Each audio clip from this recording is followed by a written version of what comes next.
The Africa Enterprise Challenge Fund was established in May 2008, so by now we are about 2.5 years old, and in that time we have done 6 rounds, of which 4 for, let's say, the general Sub-Saharan Africa wide window, and 2 specialized windows, one for Zimbabwe and one what we call research into business.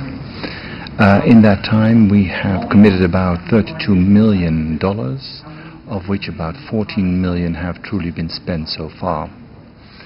The Africa Enterprise Challenge Fund is a very particular private sector development mechanism, in the sense that it challenges the private sector, the commercial private sector, to come up with innovative business ideas and compete with other businesses to get our kind of funding.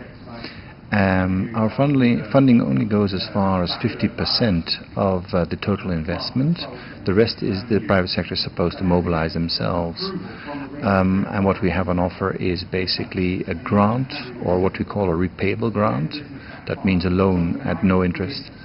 That goes between $250,000 and $1.5 million.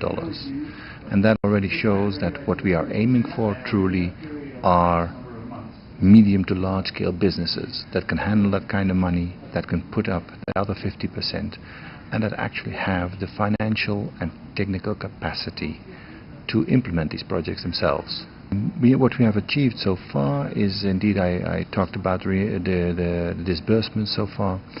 We've got 39 projects in 16 countries so far, including some of the fragile states, and particularly in the sectors of agribusiness and rural financial services.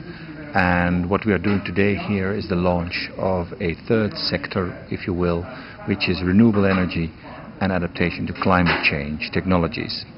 That's a window for which we have received the initial funding from the Department for International Development for $15 million. What is also interesting, I think, of the way we work is that the investment is covered by a contribution from our side, as I said, 50%, and 50% from the private sector. But in fact, many of these projects lead to subsequent investments by the private sector themselves. And so our leverage is actually much higher than just the matching our grants. It is 3 times as much as what the ACF puts in. So it's a very interesting mechanism to actually mobilize private sector investments at a large scale in rural areas in Africa. In Kenya, we particularly have 6 projects. The Kenyan companies are competing very well with companies elsewhere in Africa. And these activities really cover